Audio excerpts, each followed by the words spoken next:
So eto na nga po mga idol, Los Angeles Lakers panalo sa huling naging laban nila kontra sa kupunan ng Golden State Warriors.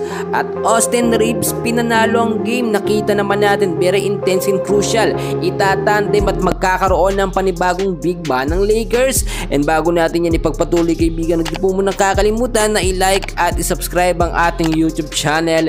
And then pahita rin ang notification bell. Maraming salamat po. Well mga kaibigan ko, very intense and crucial talaga yung naging huling laban ng Lakers kontra sa kupunan ng Golden State Warriors.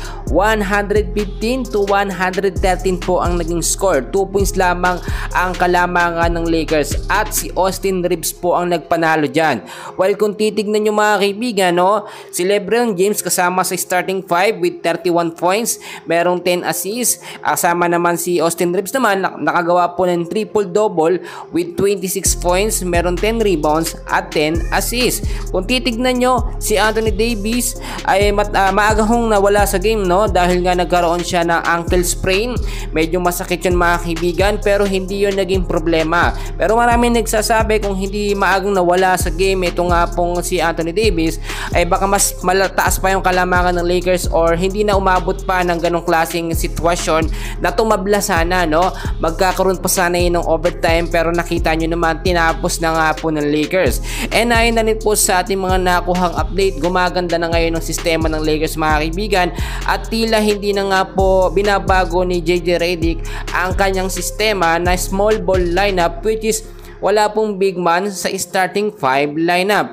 Well, para sa akin mga kaibigan, hindi sapat na tinalo nila ang Golden State Warriors para hindi sila magbago ng sistema. Kung titignan ho ninyo yung starting 5, si LeBron James, si Anthony Davis, Austin Reeves, si D'Lo at si Rui Hachimura, wala pa rin hong big man dito mga kaibigan.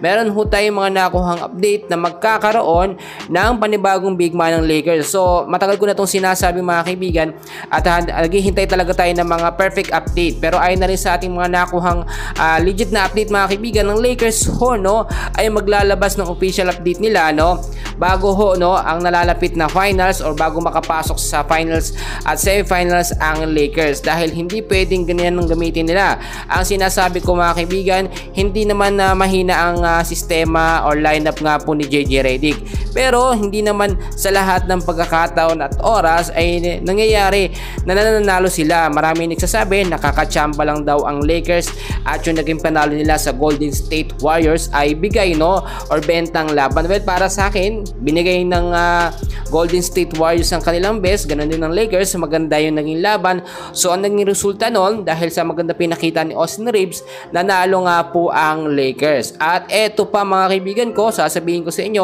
no mga nakarang update natin, eto nga pong si Dwight Howard ay kailangan talaga ng Lakers. Bakit siya kailangan mga kaibigan? Hindi kasi talaga nag-i-stick etong si JJ Redick sa sobrang tangkad po na player, no, na ang kayang laruin lamang ay dumepensa. Kaya naman ito nga po si Dwight Howard ay very perfect fit talaga sa Lakers, dahil bukod po sa sentro siya, naglalaro din siya bilang power forward at maaasahan. Magandang katandem po ito nito nga pong si Austin Reeves para mas ma-improve pa ang kanyang galing mga kaibigan sa game. Well, yan lamang update natin for today. Please huwag nyo kakalimutan na i-like at i-subscribe ang ating channel. Maraming salamat po.